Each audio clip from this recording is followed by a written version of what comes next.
Welcome to the CFA Society India podcast, where society members engage in conversations with industry experts to bring you unique insights.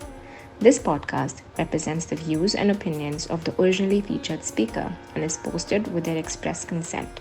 The podcast is meant for educational purposes only.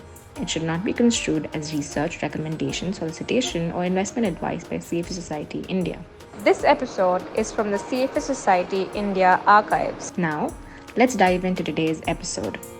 Rajashekhar Iyer has been an investor in the Indian stock markets for over 3 decades, and he has seen multiple market cycles, and we are very lucky to have him today to share his wisdom with us. Raj started his career with KPMG in Bahrain and has worn multiple hats from editing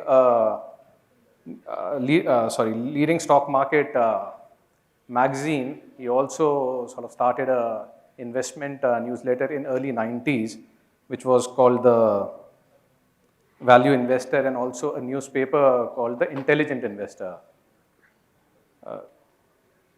He also set up a research desk servicing clients and subsequently joined Kotak Securities to set up their research desk, and he headed the institutional business for Kotak Securities. He is the member of the Institute of Chartered Accountants of India. He's also a voracious reader and has read over a couple thousand books. He's the promoter of Securities Investment Management Private Limited, which is a SEBI-registered PMS.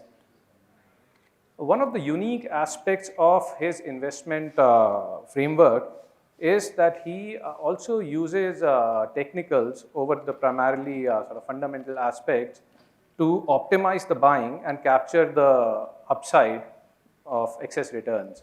I guess a lot of new investors and even experienced investors struggle with selling, in terms of how to sell, because there's so much of focus on buying cheap. And again, there are so many ways to make money. Whether you buy cheap stocks, you buy growth stocks, you buy turnarounds. But the challenge becomes how to keep that money, because we end up losing a lot of money only because of bad risk management. Right? So there are n number of ways to make money, but only one way to lose money. So it gives a very, very good perspective on that, and that was very useful. So one question which is largely from the standpoint of more so from a passive investor is, let's say market has given over 34 years a 14.5% CAGR sort of. But let's say if you break that over a longer period, let's say in 12-year period. So the first 12 years from 1988 to about 2000, the CAGR was from 1988 to 1998, right, before the dot-com boom, the CAGR was close to 20%. From 98 to 2010, and 2010 one is calculating because you are taking the impact of the sort of bear market went back up, so you are nulling that effect. The CAGR was close to 15%.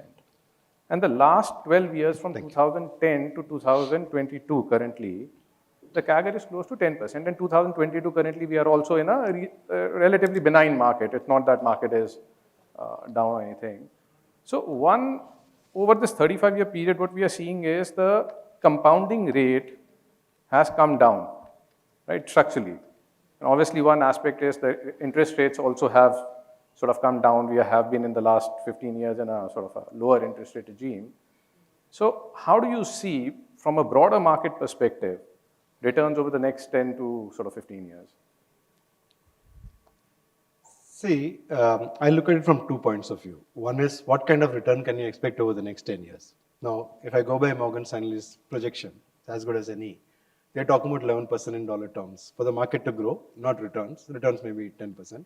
So you can say 14, 15% is what they're projecting.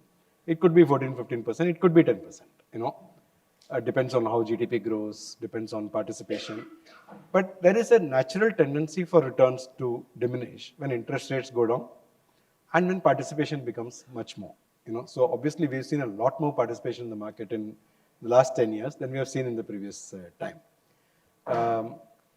It's possible that next 10 years will be only 10, 12% return or even 9, 10% return. But I don't think it matters, because what the investor has to focus on, because he doesn't know whether it's going to be 10% or 14% or 6%. He has to take what is given, but he can focus on outperformance.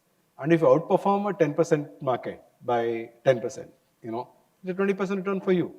The question is, can you consistently outperform?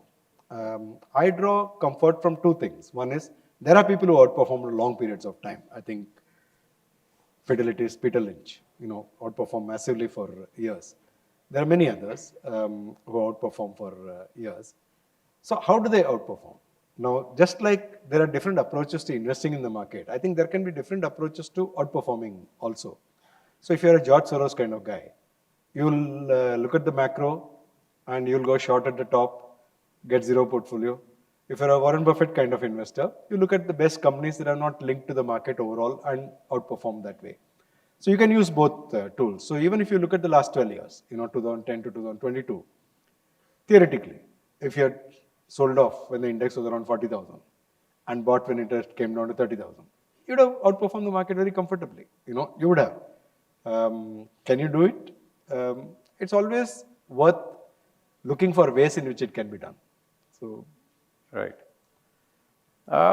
Since also sort of you overlay technicals on the fundamental aspect, so what do you think in terms of using simple technicals like sort of it is said that if you buy stocks over 200-day moving average, sort of you have a better chance of catching the momentum, and because already the stock has sort of time corrected or sort of moved up, so the momentum is there.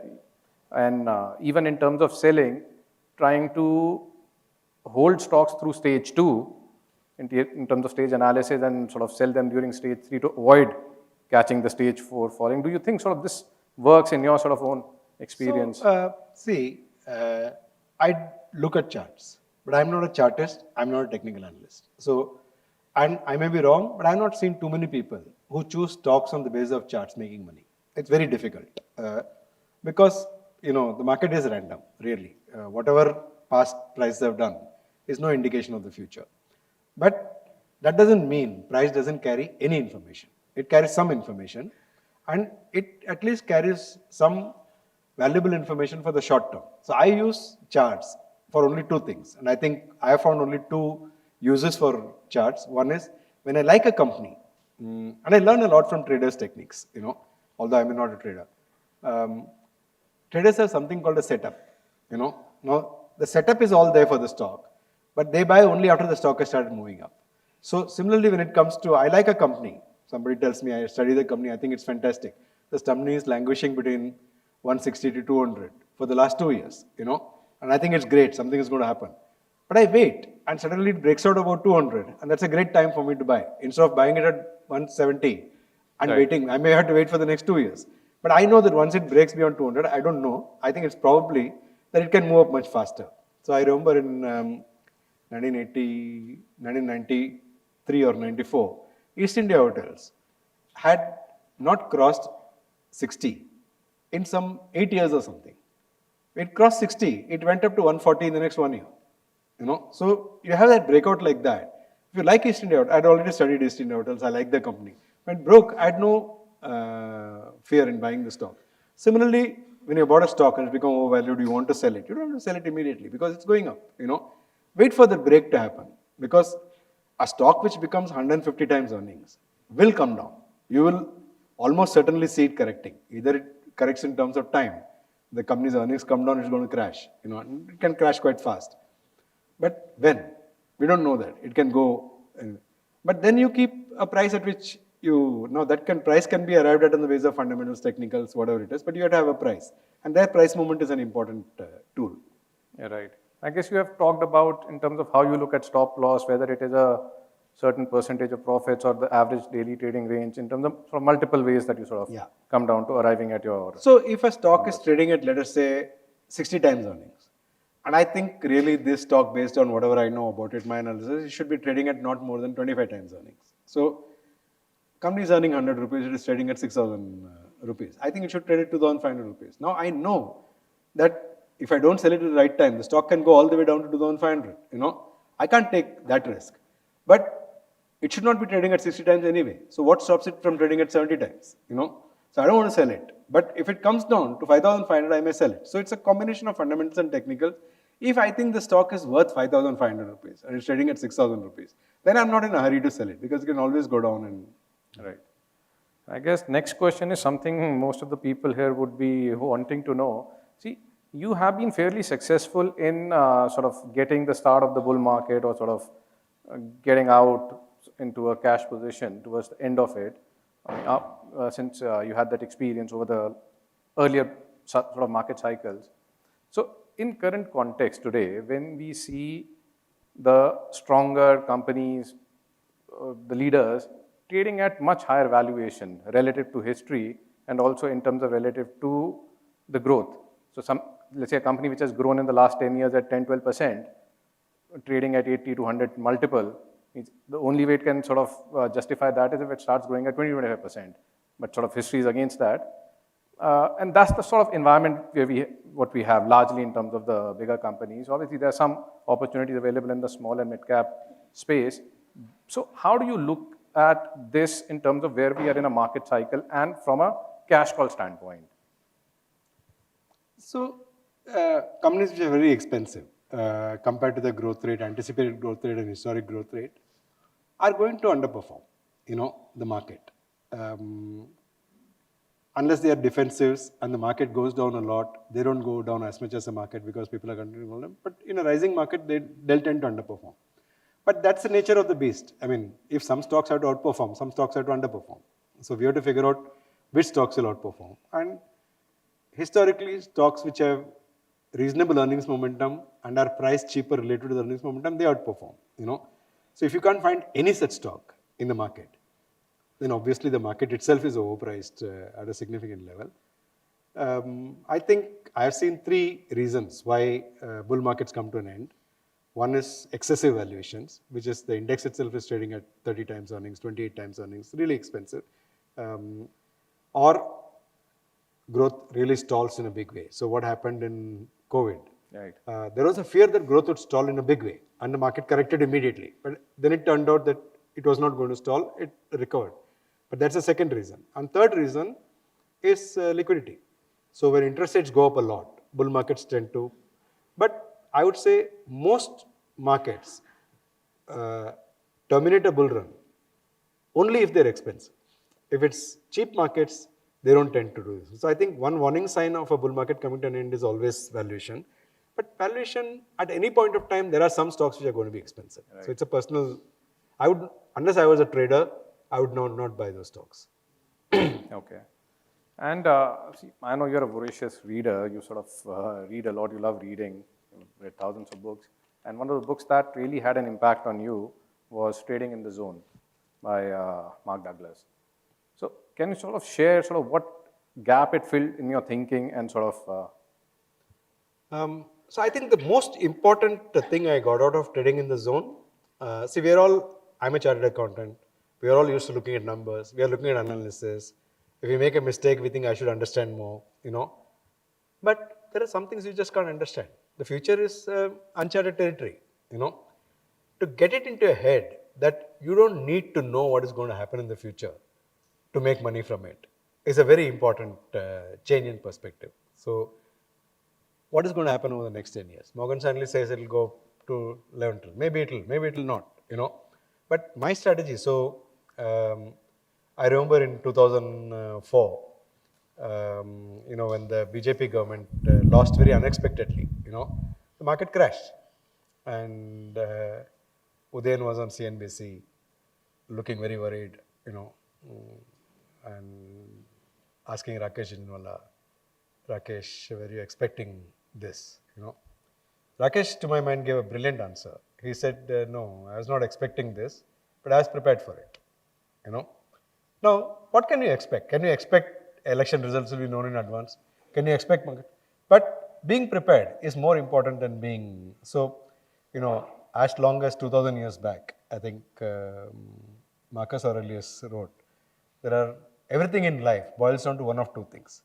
Those about which I can do something and those about which I can't do anything, Those about which I can't do anything, I just leave it out of the equation. I can't do anything. Those about which I can do something, I focus on that. So I think Douglas' book highlighted that really well for me.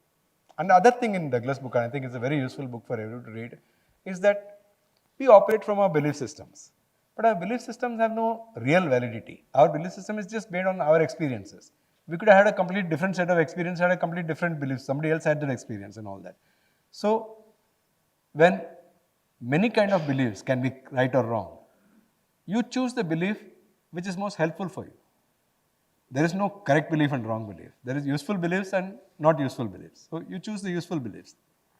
I think in the stock market, the useful belief is to believe that be optimistic and thinks everything will work out well. Yeah, you have to be an optimist to make money. You have to be an optimist to participate in the stock market. Yeah. Right. And also, you have been amongst the earliest investors in DVs. I think you started investing when the market cap was just 300 crores, right? So generally means because you understand the space so well. So just what's your view on DVs and APIs in general?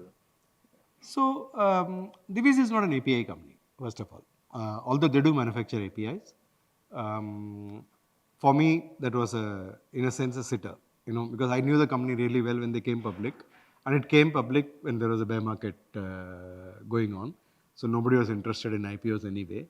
Although the stock got subscribed quite heavily because people got to sense about the company also. It was very cheap when it came out. So what Divi's does is it's a manufacturer for multinational pharma companies. So multinational pharma companies make money by research, identifying new products and bringing them to the market. The manufacturing adds very little value for them. So they need good quality manufacturers who can manufacture for them. They also need good quality people to develop a process for manufacturing it, the most efficient process for manufacturing it. For a multinational pharma company, the cost of the intermediates, the APIs, is only 10 to 12% of the end product that they sell. A tablet which sells for $2, it's only 20 cents is the raw material price. So they don't care if you're making a 40% margin on it or 30% margin on it. But how do you get into that market? Because all multinational companies have their preferred suppliers. So Divi started off in the correct way of helping them develop the process for which is called custom synthesis. So he does custom synthesis. He doesn't make a lot of money on custom synthesis. Custom synthesis gives him a leg in. And once you get the leg in, when the company commercializes the product, you make money. I'm very bullish about the company because I found the management outstanding. And I'm not making a stock recommendation here. I'm just telling the reasoning that I have for this. The US drug market is something like $700 billion, Right. So it's not going to go down, it's only going to go up. $75 billion is the cost of the APIs. Divi and Lonza are amongst the leading companies in this. There are other companies, but these are leading companies. Divi's turnover is $1 billion, out of a $70 billion market. There's a huge headroom for growth, You don't need to know what products they will manufacture. You know that they have a relationship with the customer. Some product will come in the future. That's true for Laurus Labs. That's probably true for Sun Pharma to some extent. That's true for a large number of companies. This is one of the industries, other than IT industry, where India really has a competitive advantage. And I think it can do well. Right. So one of the audience question by Abhishek is meeting the management essential since it's not accessible for an individual small investor. For someone not having access, does reading annual reports cover this to a reasonable extent? I think reading annual reports is very useful, very important. It can help to a large extent. Reading annual reports, reading industry data, and today you have a lot more information than we used to have available 30 years back on any subject, So you can read all of that. And meeting the management is a useful tool, but I would say you should meet management only after you have made up your mind on what this company is going to do. Only to reassure yourself that what I'm thinking is correct, Meeting the management I have seen people go and talk to, so what business are you in, you should have already read it. You should have read the prospectus, you should have read the balance sheet, you should know all of these things. But if you do your homework really properly, you understand the company really well, you can meet the management at the AGM also, you can meet them anywhere. And I generally find that if you show a lot of understanding about their business, management will talk to you. Many people like to boast about what they've achieved. But they want to look at somebody who actually has understood their business. Right. Another question, this is from Arjun. Could you expand on buying quality at bargains? Because most of the time, the stocks are cheap for a reason. So how to avoid that? So this is actually one of the big conundrums for an investor, that good quality is rarely available cheap. So when does good quality become cheap? I think only under certain circumstances. One is a widespread bear market. or widespread collapse in the market, like what happened in COVID, or what happened in 2003, what happened in 2000 or 1988. It happens once in a while. Maybe interest rates have gone up. But interest rates going up doesn't affect all companies similarly, but affects the market very significantly. So you can find cheap stocks in a bear market. You should also have money to buy in a bear market, which is why selling is very important. The second thing is a company which is in temporary difficulties for what made the wrong calls, made a few decisions, but a long good track record. So I would put something like a Sun Pharma in that category. Maybe I don't know enough research on it, but I think the company was a star performer, got something wrong for a period of time, stumbled. It's worth looking at to see. So companies who've done really well in the past, which are doing badly, they're always worth looking at. And I think another thing is when something has happened, which is still not reflected in the numbers of the company, but you can read about it, the company is talking about it, people are not sure it's going to happen, but there is a big change which is happening. That time the stock is available cheap but there of course, you're looking at some big thing happening which is not in the price. Right. Another question by Shweta. If you could share your top 5 books amongst sort of. Now that's an easy one. I would say the number 1 book is The Intelligent Investor. If you don't find it of value, please read it again, because then you're not understood something in the book. So for me, whenever I'm discussing anything on the market with anybody, I just say something from that book because it was written in 1934 and it's still relevant. Graham, to my mind, was a genius, and he anticipated almost every question which an investor could have. Number 1, Phil Fisher's Common Stocks, Uncommon Profits. Very good book to develop the approach to the market. William O'Neill, which I mentioned, which is a more how-to book, but still a useful book to read. There are lots of books, but let me, if you want to narrow it down to 5, I would recommend one very fun book to read, which is called How I Made $2 Million in the Stock Market by Nicholas Davos. This guy was a dancer, a performer. So somebody, instead of giving him cash for his performance, gave him some stocks. I didn't know what to do with the stock. The stock went up a lot, so he became interested. He's discussed how he dealt with the situation, and he dealt with it in a very practical way. I think it's a very good book on that. Howard Marks, most important thing.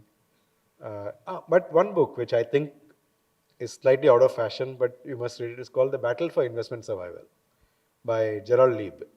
So this is again probably written in the 30s or something, around the same time. Very different book from Graham's book, but I like the title itself, The Battle for Investment Survival, because the market is a very tough place to make money on. It's not to be approached easily. He's got a lot of good common sense ways of looking at the market. Yeah, the book is as relevant today as I think it is, 30s. yeah. I think, and it's a very beautifully written book also. Very fun to read. Right. Also, another question by Harneet. Can you please throw some light on how do you size your bets? You did mention that you look at a 1% portfolio loss. So is that standard or you have exceptions to that? No, I have no exception to, I don't want to lose more than 1% on a stock. I might lose less than 1% on a stock. So the largest percentage of capital I've invested in a single stock is 28%. The lowest I've invested is 0.05%. So the largest was in a company which I liked a lot. It was available very cheap. So I bought it at 175 rupees.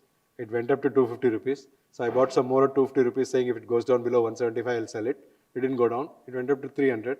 I bought some more 300 saying if it comes down to 200. I kept on buying till it was 600. And at 600 it was 15 times earnings. So since I kept on buying, but at any point of time, the price at which I decided to sell it would have resulted in loss of only 1% of my capital. So even though I had 28% invested. So it's not very difficult if you find a good stock which is cheap and starts going up. The company where I invested 0.05% is Zomato, because they came public. I don't know what's going to happen to the industry, but maybe it's an interesting industry. I'm a big consumer of Zomato services. I used to be at least. Used to keep ordering something from every day. So I knew it was an important company. I didn't know how to value the company, do anything. But I said, let me buy some stock and see what happens. It kept on going down from the time I bought it. It's about 50% of what I paid for it. I've not bought any more. But I lost 0.02% of my portfolio. It's okay. Right.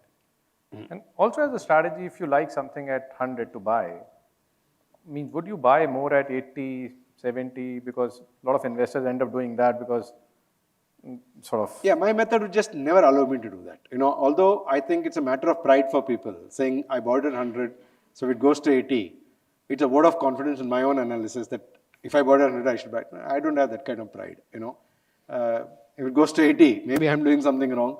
Maybe I'm right and the market is wrong. But still, there's an old saying that the market can remain irrational longer than you can remain solvent. Right. So the story of long-term capital.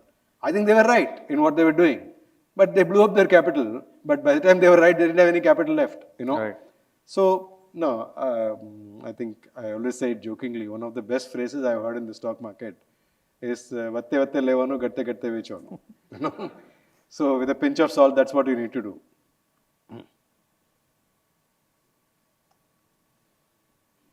Another question from Dipankar means typically how much stock should one own in a portfolio by sort of a retail investor? Obviously, it'll depend, but just sort of the question, how do you?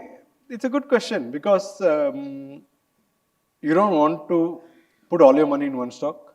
It won't work because something can always blow up and stock may get delisted tomorrow, then you're gone. So you can't. So you need to have more than one stock. Do you need to have 50 stocks? I think Sandeep was talking about some fund managers who have 500, 700 stocks. If you got the bandwidth to understand and track so many companies, yes, you can. But most people don't have, So I find it comfortable. And also, the more stocks you have, the more money you're putting in stocks which are not your best ideas. As it is, I don't have that many great ideas. So if I want to put only money behind great ideas, just a thumb rule, I would say about 6 to 8 stocks account for about 70% of my portfolio. Another 5, 6, 7 stocks will account for another 20, 25%. So if you come to the bottom 5% of money, maybe invested in 5, 6 stocks, but that doesn't matter. They're just in the stages where I'm deciding whether to buy or not. But I would say about 12 to 14 stocks would account for the bulk of your portfolio. Right. It can vary depending on how much time you have, how much knowledge you have. Right. And also, you have such a long history with the capital markets. You have been in the markets and sort of you have worked, and your peer group was people who have done extremely sort of well. So you did sort of share some anecdotes and some experiences in terms if you can share some more, because it's like something very few people know about. And yeah. So I've learned a lot from people like that. Honestly, I must say I've learned a lot more from practitioners, whether they've written books or whether I met them across the table, because you're talking about a mahal where all of us were investing and everybody had problems to solve. Just like we're sitting down here and trying to figure out what works and what doesn't work, we were sitting down and trying to figure out. Some people are smarter than others and had better ideas. Some people had experiences and they could share. But I remember one experience vividly. I think I mentioned it very briefly here. So I bought a stock after a very good analysis. And it went up. So last question, I'll just finish the answer. It went up 10 times, and I really like the company. In my own view, I had calculated that it can go up another, 100% from here. And I was influenced by Graham, long-term hold. It was a good thing, lifetime hold. Buffett had talked about buying a stock forever. I'd done that. And then the stock went down. It went down, it kept on going down. And there was some problem with the company that I realized later. But it came down to my purchase price. So I lost all my profits. So a stock which had gone up 10 times and went down. So a couple of months later, I was sitting with one of these investors. And he told me, "Yeah, तुम लोग का problem है, तुम लोग जल्दी रोकड़ा कर लेता है stock को." And I hope all of you understand. रोकड़ा कर लेने का is a Bombay way of saying बेच देता है, I told him, yeah, but this is what happened to me. I bought at this price, it went up 10 times. I didn't sell. And it came back to me, so why would I not encash my profits, So he thought about it. देख तूने 165 में नहीं बेचा, गलत नहीं किया, क्योंकि तेरे को मालूम नहीं है ये 500 होगा कि 1000 होगा, कुछ भी हो सकता है. लेकिन 135 आया तभी पूरा फिरा देना चाहिए था तेरे को. I hope all of you understand Hindi. So basically his point is that by the time you lost, and I've incorporated that in my style, I think these are very useful learnings, which I don't think I've seen in any book, anywhere, or any theory. It's definitely not going to come out of investment theory. It's going to come out of people who like to make money and keep it. Right, practical experience, yeah. So, thank you. Yeah, thank you, Saurabh. Right. Thank you. Thank you. Thank you for listening in to today's podcast. Before you go, please subscribe to stay updated on your favorite podcast app.